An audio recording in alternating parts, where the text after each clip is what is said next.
And So, interesting.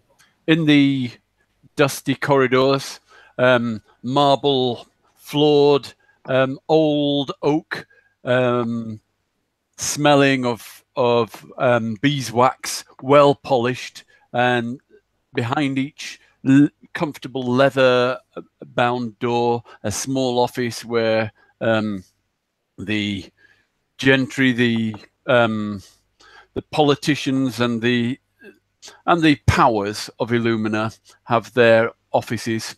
You walk down on these corridors to a large set of double doors where there are various people waiting. Then a bell chimes in the distance from the temple of the faceless god, and the doors open into the doors open. There's a behind the double doors. There is a smoky portal there.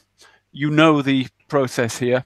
The courts are held in a demiplane, summoned by a mage from the Wizards Guild. And first of all, the three priests, one from the Church of the Faceless God, another from the Temple of Bahamut, and one from the Temple of Odin, go in and prepare the courtroom. It's a 30-foot by 30-foot comfortable wooden meeting room, sort of wooden panelled meeting room, smelling of, again, beeswax and having green leather on the seats. Everything looks comfortable, and there's a statue. There's statues of dignitaries from the history of Illumina around, and you are invited in. Okay. Pincus would be with his staff, hobbling along, leaning on his staff, looking quite frail. And if I remember the text about this, the sergeant of the guard is where he's supposed to give his weapons. Yes, at the door and spells focus. Yep, at the door. Sorry, I didn't include that. At the door is a dragonborn who is called Merrick Thunderhome, and he is the captain of the. He is a sergeant of the court, and he opens his hand, expectantly waiting to receive your weapons and spell foci as you go into the courtroom. And Pincus will take his belt pouch off that has his components pouch on it. He'll pick it up, hand it to the sergeant of the guard, and I gotta do something here so I don't bung things up as far as that. But he'll take his transmuter stone, put it in his spell pouch, component pouch, even though that's really not an arcane focus, but he's trying to seem like he's complying. Okay. There's a... Sorry, go on. Anything else? I gotta bring up his where is it? His character sheet so I can make sure that what I'm doing is going to be right. I thought I had it up, but not. But go on. What about the only thing he's going to move, basically, he's not going to carry in any weapons per se. Okay. He's just going to lean on the staff that he has and hobble on in with that, looking. You wouldn't pardon Like I said, from his walking stick, would you? What? You wouldn't pardon an old man from his walking stick, would you? But basically, that's what he's doing. Exactly. And Merrick looks at your staff, and his eyebrows raise, but he says, he warns you. You are now. He turns back into the courtroom and addresses the priest of the faceless god. Balzor, is the zone of truth up? And having completed the spell, Balzor nods, and Merrick tells you, you are now entering a zone of truth. He says, okay. You have a powerful mind, and you can possibly resist the enchantment, but we will know if you resist the enchantment. And we ask you to not try to resist the spell, but to allow it to do its magic. So while in the confines of this room, you can only speak the truth. That's fine. So Pincus will say, I always endeavor to speak the truth as best as I know it. So he gestures for you to come in and says, and then as you enter, you feel the spell trying to affect your mind as you come into its perimeter. Do you want to try and resist, or as you said? I'm assuming I fail. First of all, Pincus? It's just the zone of truth, right? Yeah. Yep. Then he'll go ahead and fail it. Okay. And the priest Balzor nods, and he says he's under the influence of the zone. And Merrick says, "Are you carrying any weapons?" Sorry, this is a formality, but we must ask. The only weapon I carry, well, let me back that up. I carry two weapons, if you want to call it that. I carry my walking stick, as you see, which could be used as a weapon, but is it your spell focus? He says. No. Very well. I think if it is only a physical weapon, I think we can manage you. And then he'll say, my other weapon is me, myself, my mind, my soul. And we wouldn't have it any other way, says Merrick, and gestures a bench on the left-hand side for you to go and sit down on.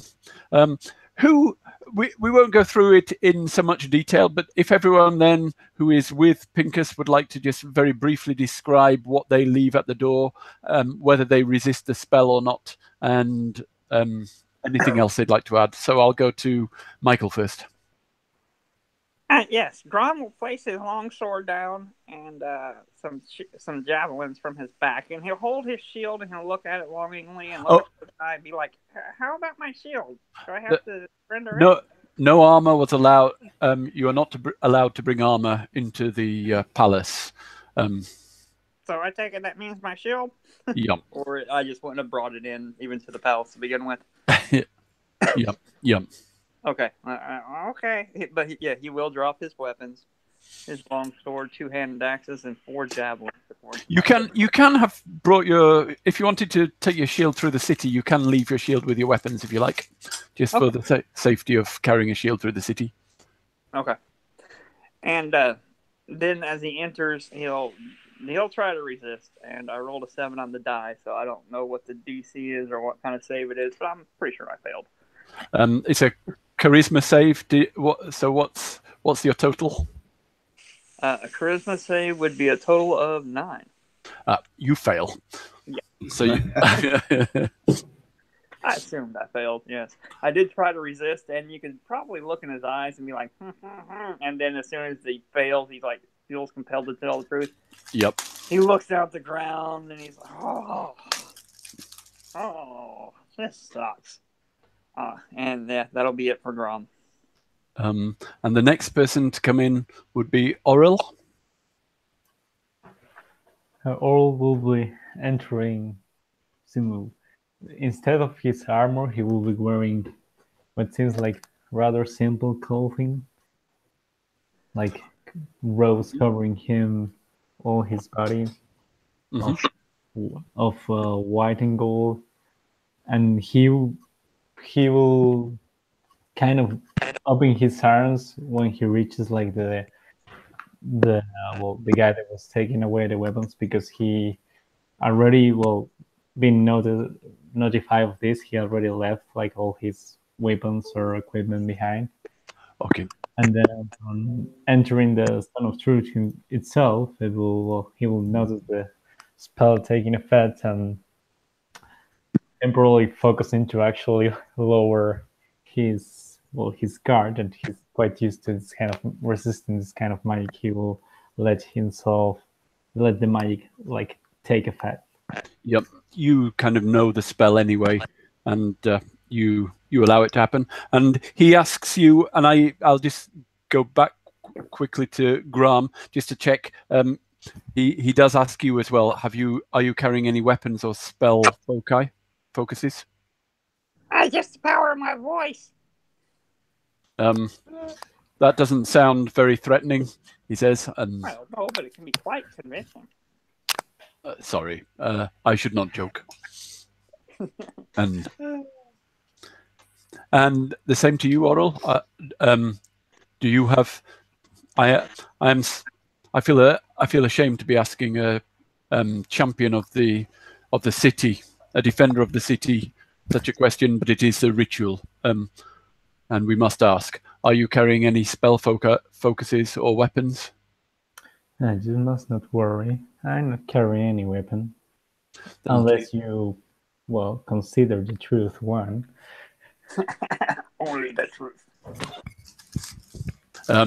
I will not try to disarm you of the truth, he says. Please take your place. And finally, but the last to come in, I think, is It-Tig.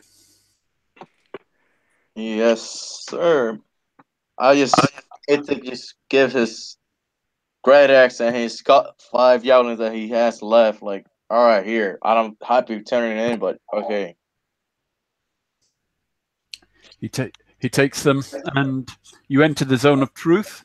Do you resist the spell or not? 14. Do you try to resist the spell? Yeah. He doesn't know what's going on. He's just confused. He got a 14.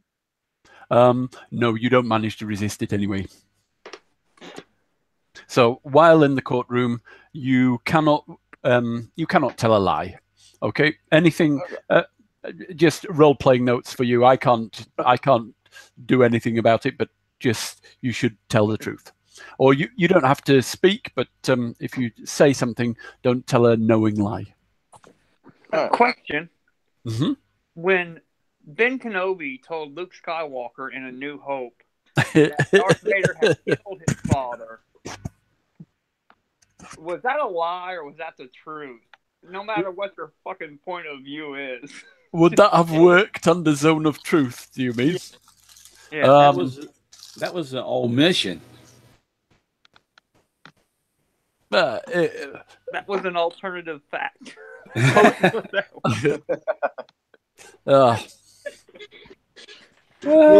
We can test the limits of Zone of Truth today. We'll see how they work. But don't tell any outright lies. And but if you're being poetic, I might allow it. Okay. So, other people. There are a few. There are the 3 priests around. They've also set up. There is on one desk just a scroll and a quill upon it that is just writing down, without being controlled by anybody, everything that goes on in the courtroom. It's just some sort of animated quill. Oh, that is amazing. Where can I get one of those? That would make my bookkeeping for my business so much easier. Here comes the silent spell I was talking about. Decorum. Yes, of course. We can ask that later. And then the architect, who you last saw dead, walks. Is brought into the room. He's divested of. He doesn't actually have any. He hasn't brought with him weapons or spell foci, but he's alive again. Possibly a clone of him, but he's identical from what you saw in the house. Orell Bloom. He enters the zone of truth. He subjects himself to the spell, and they nod, saying he's under the zone of truth, and they indicate he should sit down. And then finally, somebody says, "All rise," and 3 from another door on the other side of this room come.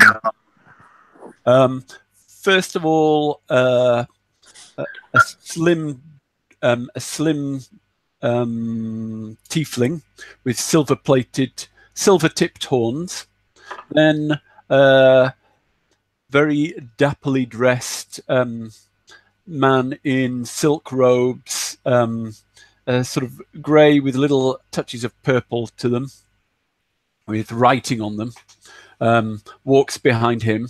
All of these, each wears the symbol of the Council of Illumina. And finally, a fat, balding, elderly man with a large white handlebar moustache and ceiling scrapers. They're eyebrows that have been extended, so they're extended to a huge length, sticking up on either side of his bald head, and sticking out almost a foot. It's a fashion amongst the aristocracy. And as they come in, the sergeant of the court says, "All rise." Pincus will shakily I'm standing. I'm just short. Yeah. get up as best as he can, and he'll look at Graham and say, "Short, you're tall to me." Well, yeah. The 3 sort of inquisitors of the inquest come in, take their seats on at the very top of the room, and the Dragonborn and the handsome human sit down, and the balding fat man with the ceiling scrapers says, "This committee has been assembled to investigate and advise the Illumina Council, the Illumina Metropolitan Council, upon the status of the Unnamed Adventurers Guild, to advise the council on how the guild should be viewed in the city of Illumina, after some questions were raised by various councillors. The Watch and various others have called upon the UAG, or the Unnamed Adventurers Guild many times, and have always been satisfied with the services rendered. However, various complaints have been made to council members, and the guild's existence and status has been recently questioned.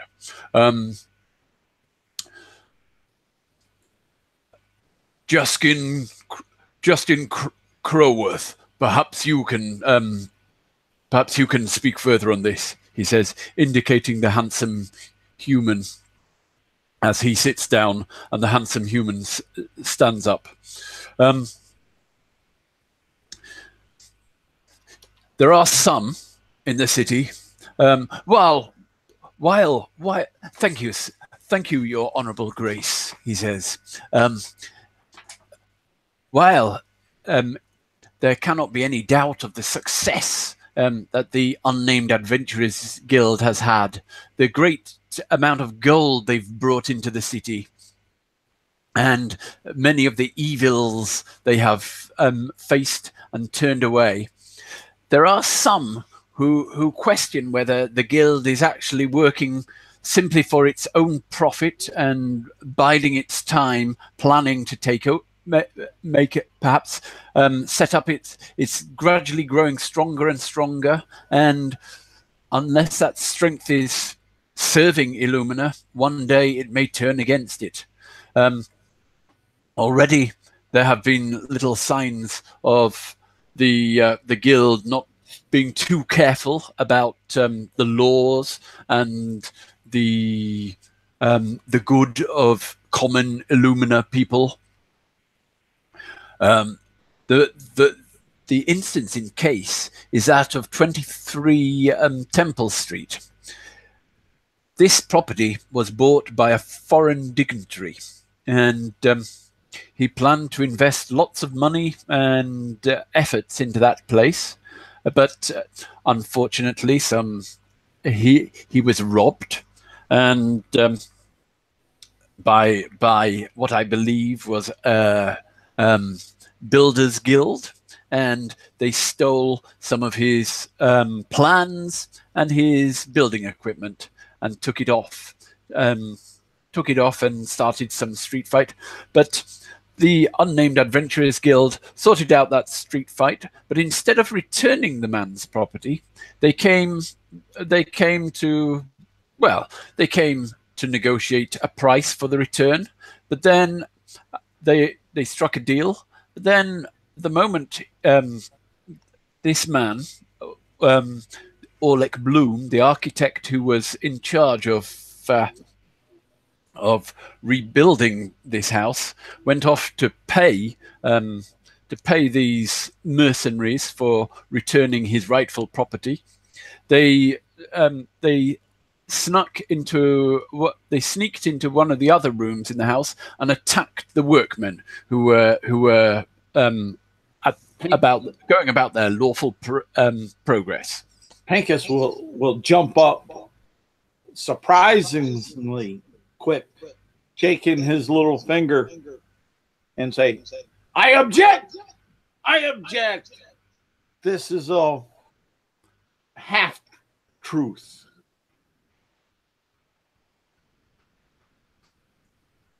Explain yourself. No UAG member inadvertently and with precision attacked any of the living workmen. They were there, yes, to negotiate and return materials to the owner, the chancellor, as best told to them. However, when they heard strange sounds and a foreboding smell of death, they went to investigate and were set upon. They, by nature, protected themselves through the threat. And to the best of my information at this juncture was, and this is from an internal investigation through the UAG, that the workmen that attacked them were undead abomination, which does not fit within the city walls of our grand community and city. So they took it upon themselves to protect themselves and rid the city of this undead. To the best of my knowledge at this time, yes, we have some eager and at times maybe questionable actions in members, but their heart's intent was to protect the city, return the chancellor's product and goods, not somebody else's. And there again, we at the UAG have shown time and time again through efforts after the Dragons attack and theft of the bank, upholding the council financially so they could do business and keep order. We've also have a clinic for those peasants and citizens of Illumina to get proper health care at zero to minimal cost. We've also helped protect the Swamp Shrine and the outpost from attacks that otherwise would have overrun. And oh yes, we have been also investigating the spy mole that's within the council of itself through various means, not impugning any one of you grand politicians, but there again, nothing that supports an aggressive method, mode, intent to overthrow Illumina and its powers to be. I don't know. When you mention investigating a mole or rotten member of the council, there's a bit of a reaction there, and the tiefling looks a little bit concerned over at the others, and the young Jaskin Crowworth, the the handsome man in silks stands up and says, "Did the council authorize your investigation into the council, or are you acting on your own back, with coming with these investigations?" Yes, is best known to me. They were made aware of such by their emissary, the half-drowned Jarkin, and who has came on a few visits from the council to the guild, asking our assistance in delicate matters. So there's a bit of a whispering amongst themselves, Jarkin, and the papers rustling, and the Lord Montombra says, "Scrub Jarkin's name from the record," and you see the quill scratch out a name and just leave it blank. We won't have any. We won't until these things are definitely decided. We won't have any names bandied around and in this hearing. But so, as I understand it, a fight broke out. Who was the first? Who was the first to come across these alleged zombies? Well, I brought some of the members that were available, that were actually on site to inform and give firsthand knowledge. So I'll let them decide.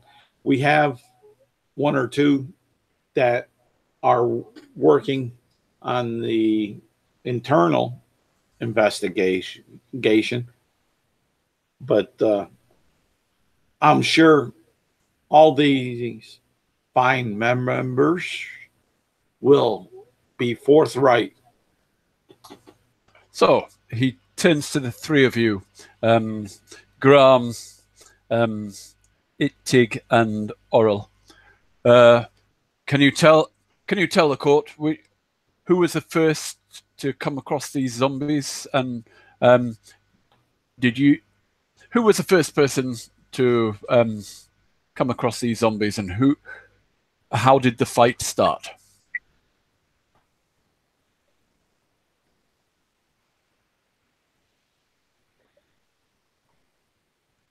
Grom will sit and look at his shoes. It wasn't me.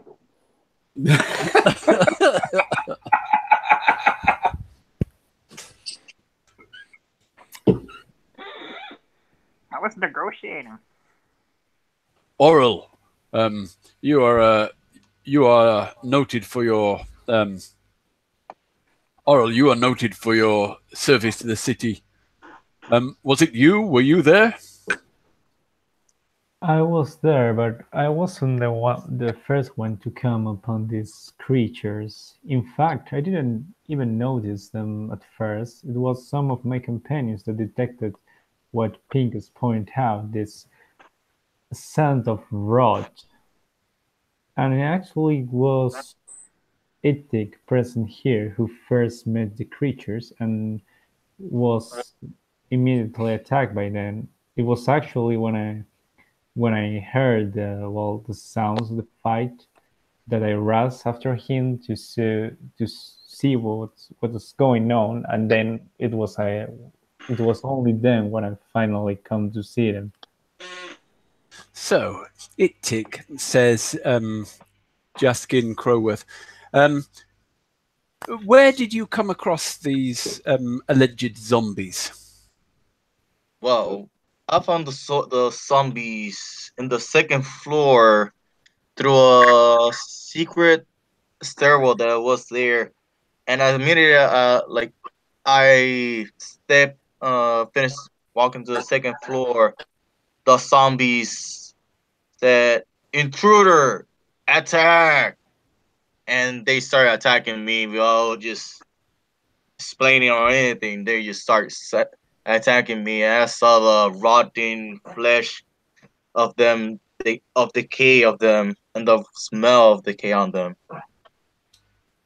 So you entered their room, as I understand it, and they took you for an intruder and attacked you, and that's how the fight started. Actually, wasn't even in the room. Was in the stairwell. The fight started. I wasn't even near the room until they started attacking me. All right. And are you sure they were zombies? Yes, the smell unique of death. I cannot forget that smell. But question. If Actually, go on. May speak, Your Excellence. It is completely certain there were zombies. You know, when everything kind of started with the smell of rot and, well, the fight going on, you know, people like me, to like close followers of some deities, have the ability to extend our senses in some way and feel the presence of some kind of creatures that are near us, and among them are usually undead. And I did feel like when I did so, after the suspicion, I did sense they were indeed undead. So that's not really questionable.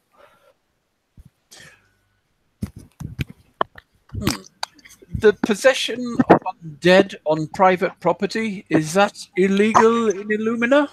Asks the architect.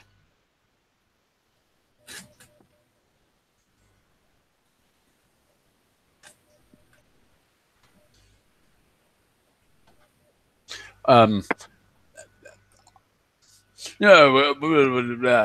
it's certainly, there have been laws passed against it, but there are lots of bylaws and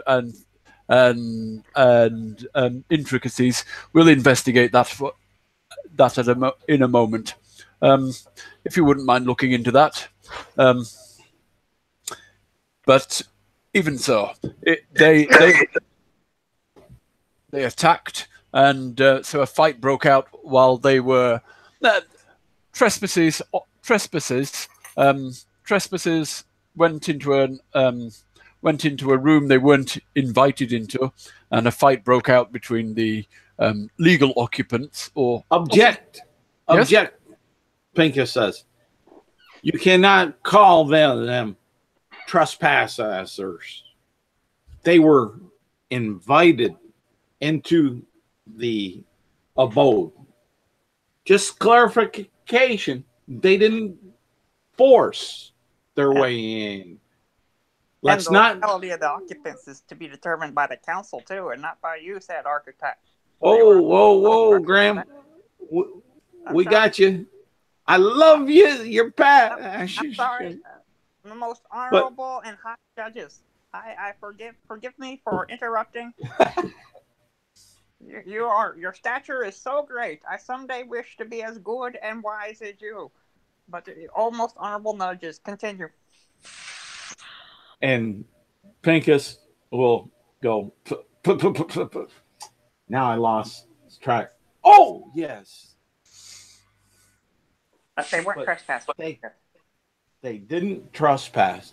They may went further because into the abode due to the smell of rot and death, fearing for the chancellor being harmed by some form of abhorred abomination such as undead or something of so ilk.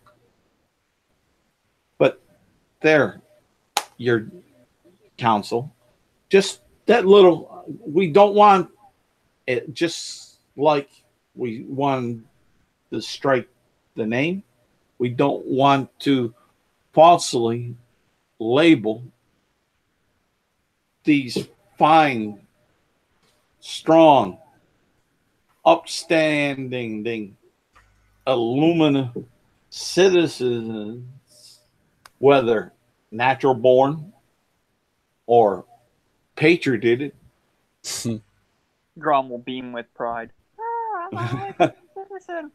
They deserve full understanding. Yes. And Pincus to sit back down. Scrub that trespass. They were investigating, he says. But have you anything else to add?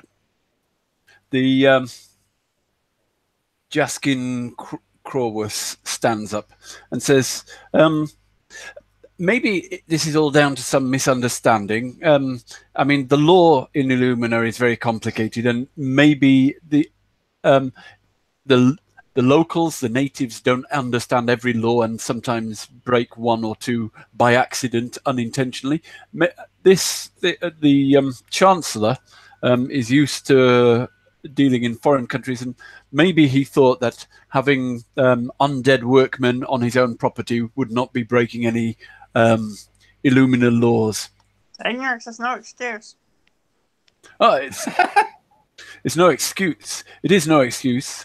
But the question is, still, he was not responsible for the owner of the property. The Chancellor was not responsible for attacking these people, and he was not responsible for the fight breaking out. But he had to resurrect his architect at great cost.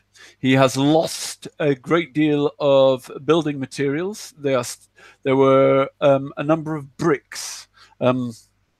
Now, a number of bricks need to be replaced. Can anyone tell me what's happened to the bricks?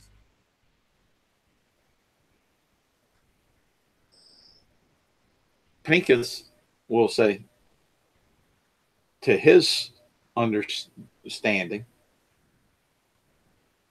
they were delivered to his understanding of those that could be found from the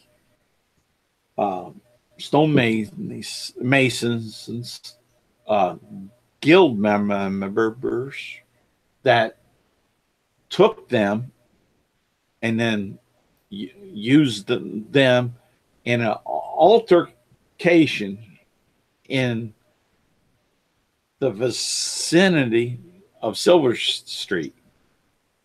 Now, I don't know if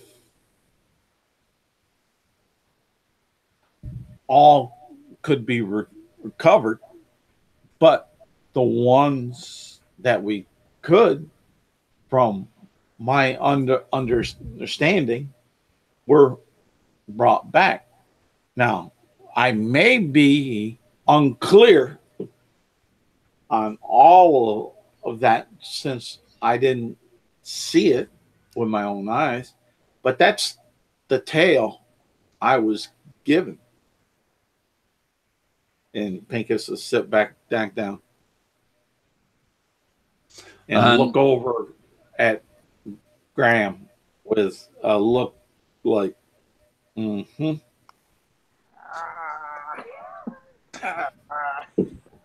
So, no, the bricks have not been returned.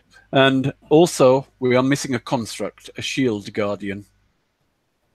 That's, Pincus will address, is being utilized in the investigation.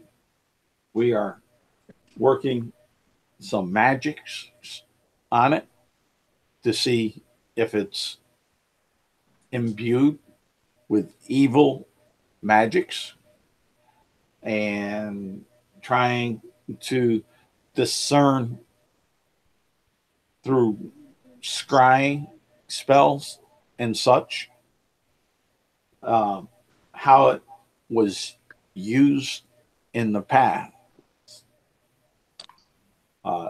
Once done and determined what and how it was used, we will gladly return the construct over to the Illumina Council to be dealt with the information we find as they deem fit.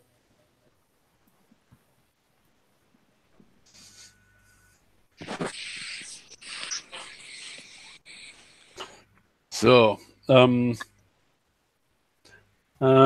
but they stole the plans as well. Do you Did have? they? They took the book with all the workmen's plans. It had some spells in it as well. Did they? Ooh, I will have to look into that, and if that's so, we will, being the guild, return it to the council.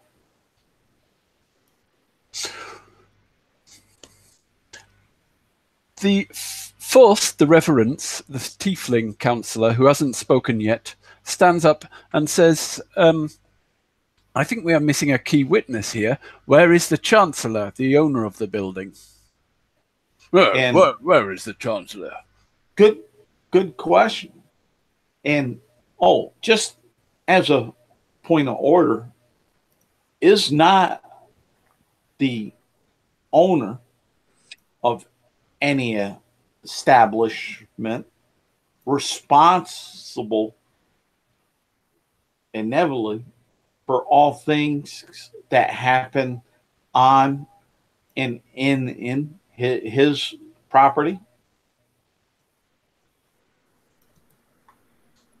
No, not in all circumstances, but if he has staff, he's responsible for the actions of his own staff. And people in his employ isn't an employee such as the workman, the architect, considered a member of his current staff? I am representing the Chancellor. The says the architect standing up. The Chancellor is a very busy man, and he lives very far away, so he cannot attend this hearing. But he asked to represent. Where's he live, by the way? And what country or kingdom does he represent, and does he have proper diplomatic papers other than your say so?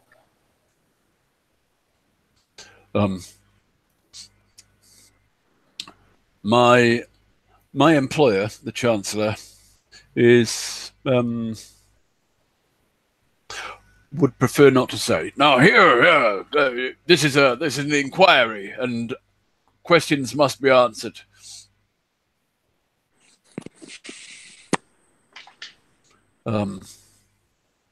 The architect pales and looks worried.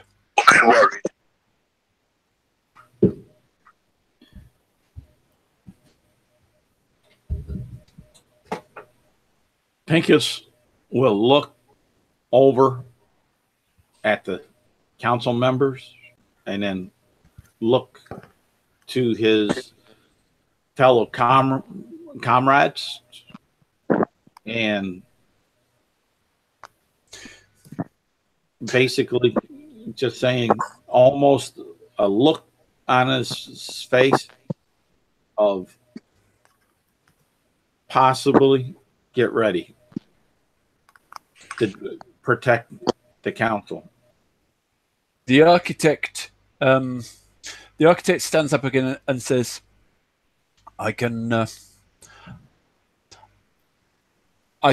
provide you. I do not wish to speak his name aloud, but I can provide you. I can show you a scroll of his status and of his identity for the members of the council only. Grahm will hold his hand up, will raise it like he's asking a question in class, and then be like, "If you say his name 3 times, will he appear? Is he one of those dogs?" Beetlejuice, Beetlejuice, Beetlejuice. And quickly, Jaskin Crower says that should be acceptable. If you think of the case of blah blah blah, that was acceptable back then. And how Pincus is to say, how do we know what's the scroll has on it? It may have a sigil or a glyph that could harm our council and wouldn't be considered a weapon per se until they activated it by reading. Sergeant of the court, would you mind having a look at this scroll? Says Jaskin Crowworth, and Merrick Thunderhome looks up and takes the scroll. So I've seen it before. Some of those bricks had stuff written on it. It would take your soul if you looked at it. Don't do it.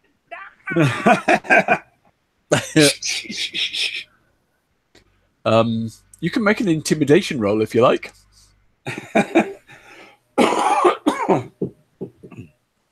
Okay, I'll do that. I'm actually kind of charismatic. Not proficient. I don't think I'm proficient in intimidation. I'm not. And well, you probably find my stature not very intimidating. Total of 7. Yeah, he doesn't seem to react to your warnings. He glances over at you and then opens the scroll and reads down it, and then passes it on to the councillors, and his ceiling scrapers rise when he reads the scroll, and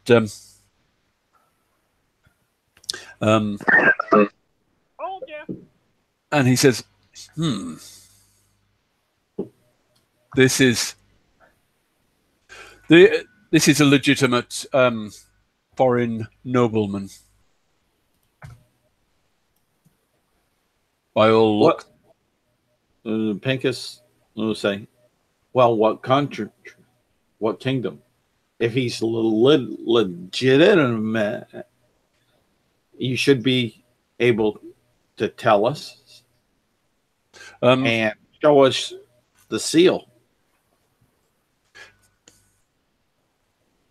We the judges actually the reverence the tiefling says yes, it is the prince, and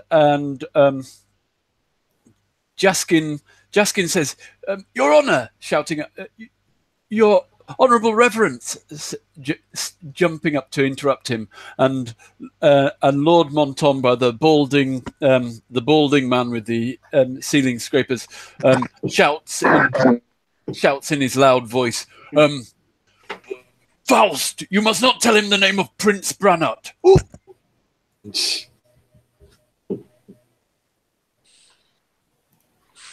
You and I'm not that stupid.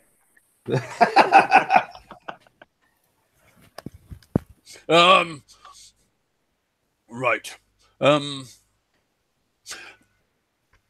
We will investigate this. What? This is.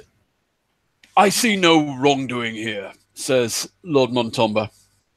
There has been perhaps misunderstandings between foreign customs and ours. Perhaps marginally the guild has overstepped the mark, but I just remember something. Yes.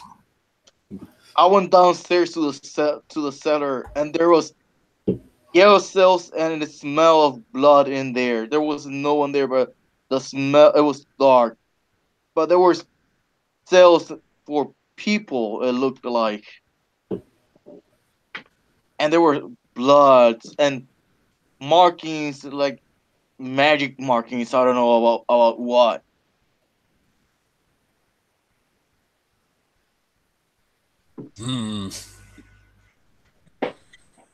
Was it teleportation circle?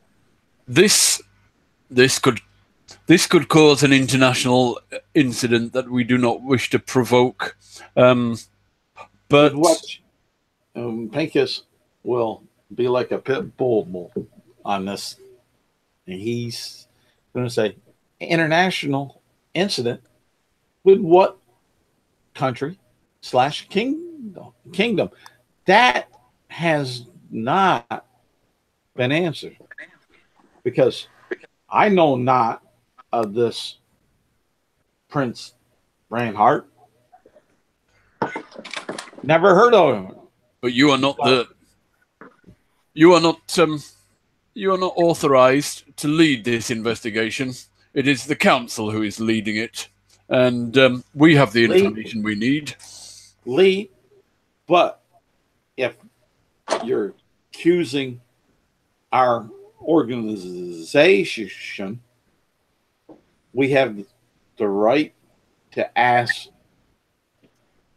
reasonable questions. And this is a reasonable question.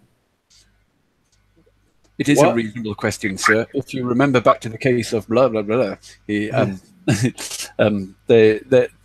that objection was sustained. Very well. We may ourselves want to do business with them.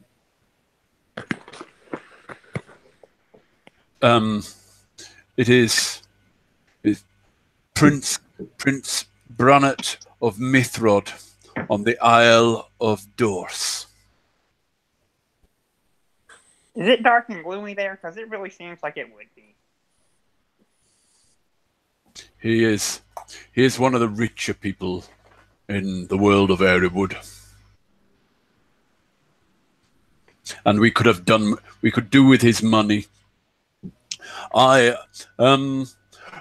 We will continue investigating. We will look into this house and look into things. And then the council will decide the matter in a week or so.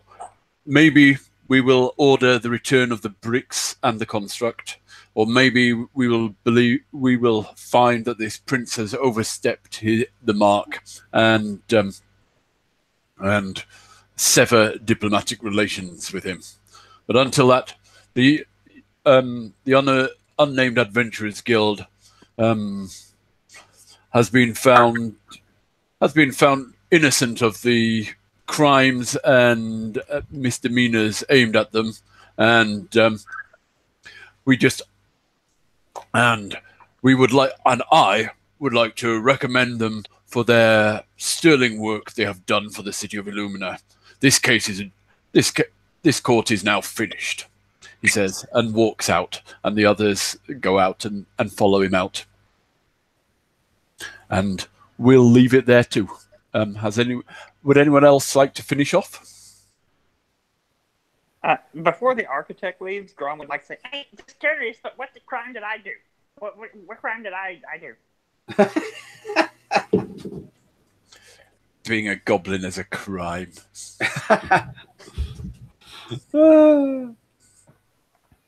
Well, I'll be glad to do business with you again, though, sir. No offense taken. He looks at you with a quizzical look. I will hope to receive back the Shield Guardian and the bricks, and if that happens, then maybe we can do business, he says. Well, Pincus will say, as I stated to the council, we will see that the council gets these items after we're done with the research of the investigation.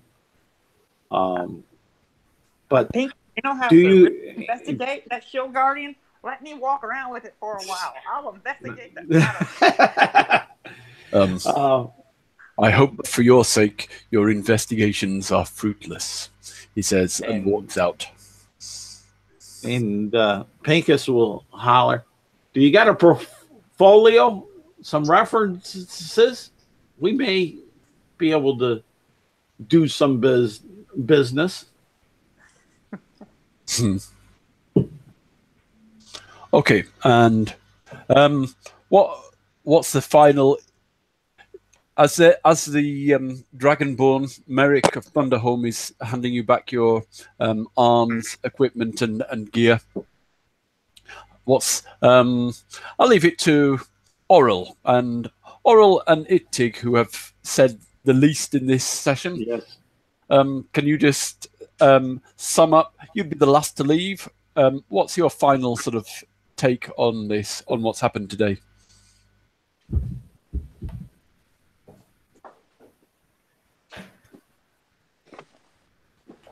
Well, for himself, he will look favorably at the call of the council for now, but after they make the recess and start this investigation, he will give kind of the stare at the architect as he's leaving, and he kind of will turn away himself to leave and mutter under his breath, "We shall never trust those who cope with undead. This won't end well. I mean, even if we won this day, I have the sense this is going to be a long war." Oh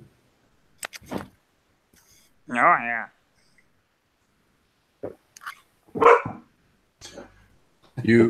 You won the first. Won the first round. Savor it.